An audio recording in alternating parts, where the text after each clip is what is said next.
Primeiramente, uma boa tarde a todos. Deputado Max Barros, muito obrigado pela oportunidade de poder estar aqui falando sobre essa ação do Banco do Brasil e um pouquinho da ação civil pública protocolada pelo PROCON. Antes de mais nada, queria ressaltar que eu já pedi até para o Ricardo, meu diretor de fiscalização, para autuar o Banco do Brasil pela demora na fala. Porque demorou bastante para falar, falou, mas infelizmente não nos convenceu em nada e não trouxe nenhum argumento jurídico plausível para justificar essa decisão. E, claro, por estar em lados opostos, defendendo teses opostas, não significa dizer que eu tenha algo contra a pessoa do Ingo,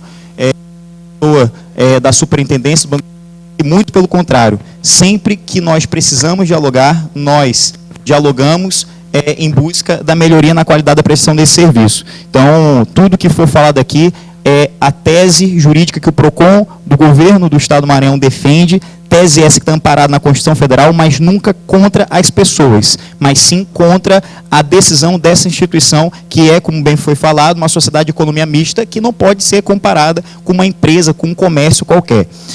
Primeiro ponto que eu queria frisar a vocês, e prometo ser bem breve, é que num período de crise é que nós devemos mostrar gestão, capacidade de gestão. De fato, o país passa por uma crise econômica, uma crise jurídica, uma crise política, mas não significa que, em razão dessas crises, nós vamos rasgar direitos constitucionais, direitos sociais. Inclusive, deputado Max Barros, eu gostaria muito de pedir a Vossa Excelência que eu pudesse colocar uma foto que aconteceu hoje, lá no município de Chapadinha, deputado Levi Pontes, no Banco do Brasil, algo que aconteceu hoje. Eu queria muito que o senhor permitisse a estrutura aqui da Assembleia disponibilizar somente uma foto. Já foi, né? Assim que o técnico conseguir colocar a foto, por favor, coloca aqui, porque isso aí não é montagem, é algo que aconteceu hoje no Banco do Brasil, lá de Chapadinha.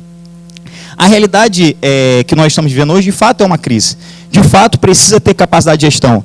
E aí eu vou citar um simples exemplo, não para falar de mim enquanto gestor, mas porque para que eu possa exigir do outro, eu tenho que primeiro exigir de mim, e eu tenho que me colocar no lugar do outro. Por exemplo, o Viva Cidadão, que é um órgão também de extrema importância para a garantia dos direitos fundamentais. Num período de crise, a mesma crise que molha lá, molha aqui. Nós abrimos 14 novas unidades do Viva, só em 9 meses desse ano, e reestruturamos 9 já existentes. Como é que nós conseguimos fazer isso? Cortando gastos desnecessários. E aí eu queria citar um dado aqui que não foi falado pelo Banco do Brasil.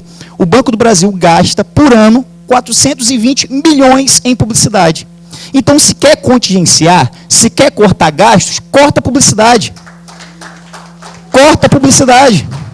O Viva Cidadão não gastou R$1 em publicidade esse ano, porque nós não estamos num período para fazer publicidade. Vai publicizar o quê? Mentira. Vai publicizar o quê? Um serviço que não é de qualidade? Vai publicizar um atendimento personalité, Van Gogh, estilo, sendo que, na verdade, aqui no Estado do Maranhão, por exemplo, as pessoas esperam por um atendimento bancário que não é humanizado, as pessoas esperam do lado de fora das agências, embaixo de chuva e de sol. E essa é a realidade do serviço bancário. A realidade do serviço bancário não está no relatório. A realidade do serviço bancário está lá no interior, como, por exemplo, o Olho d'Água das Cunhães. Olho d'Água das Cunhães, que vai perder a sua única agência. Olho d'Água das Cunhães, que se o consumidor, se o pequeno comerciante não tiver um cartão do Banco do Brasil para poder ser atendido num PA, porque é isso que vai ter lá, não vai ter uma agência, vai ter um PA, ele vai ter que andar mais de 50 quilômetros. Mais de 50 quilômetros para poder pagar suas contas. 50 quilômetros significa traslado, transporte, que ele vai ter que pagar, e isso pode prejudicar o pagamento das suas contas de água e de luz, por exemplo. Aquele trabalhador rural, aquele idoso, aquele vulnerável, no sentido lato da palavra vulnerável, ele não tem smartphone. Falar que ele vai usar smartphone, eu não posso medir o outro com a minha régua. Eu tenho smartphone, eu não vou no banco. Eu faço tudo pelo meu celular. Mas será que aquele trabalhador rural faz pelo celular? Será que aquele trabalhador rural, será que aquele idoso tendo um celular, ele vai saber utilizar essa ferramenta ou vai incentivar alguém a enrolar ele? E esse alguém pode estar dentro de casa, que é um cunhado, que é um filho, que é um explorador que tem dentro da família, que vai usurpar aquele idoso. Então, meus amigos, eu estou aqui para mostrar a todos vocês e pedir um apoio a todos os nossos deputados. Mais uma vez, parabenizo a iniciativa, deputado Max Barros, deputado Levi Pontes, deputado Bira do Pinaré, deputada Francisca Primo, toda a Assembleia Legislativa, todos os movimentos sociais, todos esses que estão aqui presentes, a Arcíbio, todos os consumidores aí da área Itaquibacanga, o Ivan Júnior, o Eloy, presidente do Sindicato dos Bancários, precisamos nos unir, porque nós não estamos falando de uma causa perdida. Falar que pode fechar banco na hora que quer é mentira. Nós não vamos aceitar, meus amigos. Vou utilizar uma palavra muito famosa nos dias de hoje, mas meu discurso aqui não é político. Meu discurso aqui é técnico, mas nós não vamos permitir golpe. Porque isso é golpe. Falar que vai fechar a agência porque quer, porque pode, é mentira, é golpe. O artigo 170 da Constituição Federal de 1988 é claro a expressar, no seu inciso 4, que a livre concorrência, a livre iniciativa é um princípio essencial para a ordem econômica. Mas no mesmo artigo 170 da Constituição Federal de 88, no inciso 5, está lá muito claro, deputado Marcos Barros, o direito do consumidor. Significa dizer, meus amigos, que esses princípios eles não podem se anular. Eles devem ser aplicados em plena harmonia.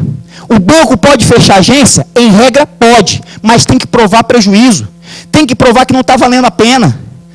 Tem que provar que não está tendo movimentação, que não tem lógica a existência daquela agência, o que o banco não prova em nenhum momento. Passou 1h30 falando aqui e não falou em nenhum momento isso. O banco está tendo lucros bilionários.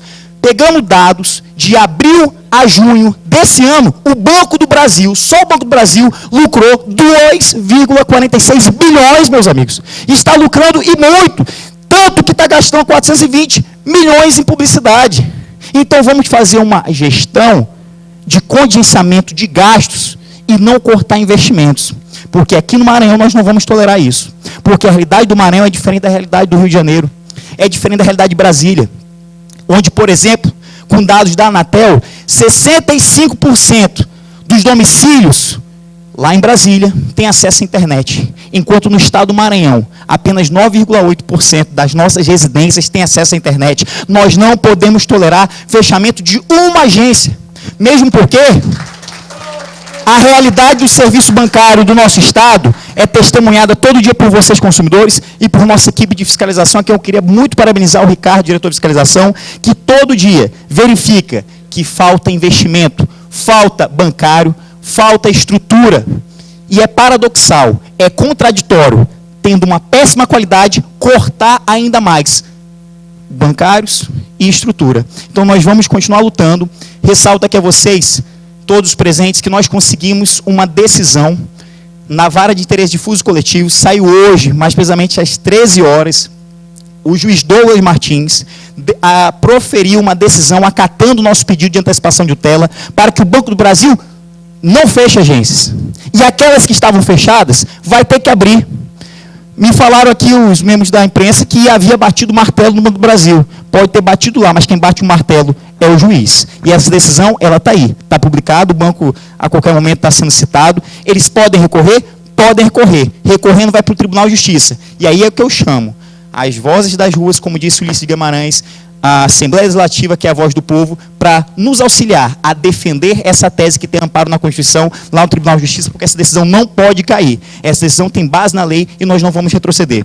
Por fim, deputado, para que eu não possa me equiparar a 10% do que o Banco do Brasil falou, em termos de tempo, eu queria ressaltar que aquilo que o senhor falou de rasgar os contratos consumidores tem previsão clara no artigo 51, inciso 13 da Lei 8.078 de 90. O Código de Defesa do Consumidor, ele considera como prática abusiva, considera como cláusula abusiva o fato de uma empresa, seja um banco, seja um comércio, mudar unilateralmente o contrato. Cabe frisar que essas 13 agências têm correntistas, que essas 13 agências têm consumidores, que com o banco tem contrato. E por isso ele não pode modificar esse contrato unilateralmente. Basta ler, qualquer pessoa encontra no artigo 51, inciso 13, está lá. Modificar unilateralmente o conteúdo do contrato é prática abusiva, logo é nula de pleno direito. Por fim, meus amigos, eu queria ratificar o posicionamento do governo do Estado, o posicionamento do PROCON e pedir para que o Banco do Brasil, já que pensa muito em economia, muito em lucro, economize na publicidade e foque na qualidade. Muito obrigado, boa tarde a todos.